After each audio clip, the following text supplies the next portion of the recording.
सध्याची परिस्थिती जोखीम सुरू आहे त्यामुळे सिलेंडरचे रेट वाढले त्याचा धंद्यावर काय परिणाम झाला?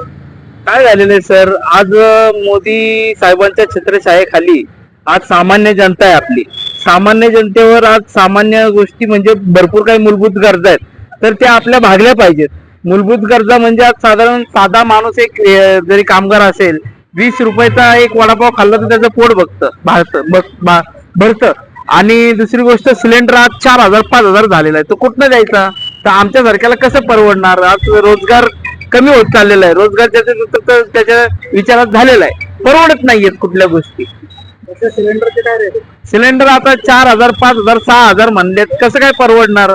माल काय आणायचा? कामगारांना पगार काय द्यायचा? त्यानंतर आम्हाला काय उरणार? भाडं कसं भरायचं? कसं काय करायचं? सगळ्या गोष्टी आहेत ना. सिलेंडरचे रेट वाढले का?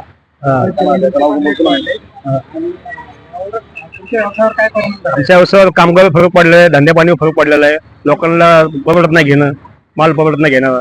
सिलेंडरचे रेट काय? सिलेंडरचे रेट आता 4,000 सांगतात, 32 सांगतात, 5,500 सांगतात. काय सगळ्या विषयी आता इथून पुढे वाढण्याची शक्यता अजून आहे.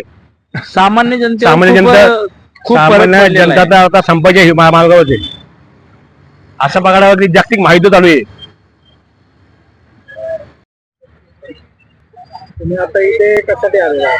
हे पण आमचे सगळे मित्रांची दुकान आहेत आणि सामान्य नागरिक म्हणून मी तुमच्याशी बोलतोय. आता हे तुम्ही आता बाईट घेतली, डोसा सेंटर होतं, पलीकडे पाणीपुरी सेंटर आहे, ते वडापाव आहे. सामान्य नागरिक इथं वडापाव खायला येतं किंवा नाश्ता करायला येतं.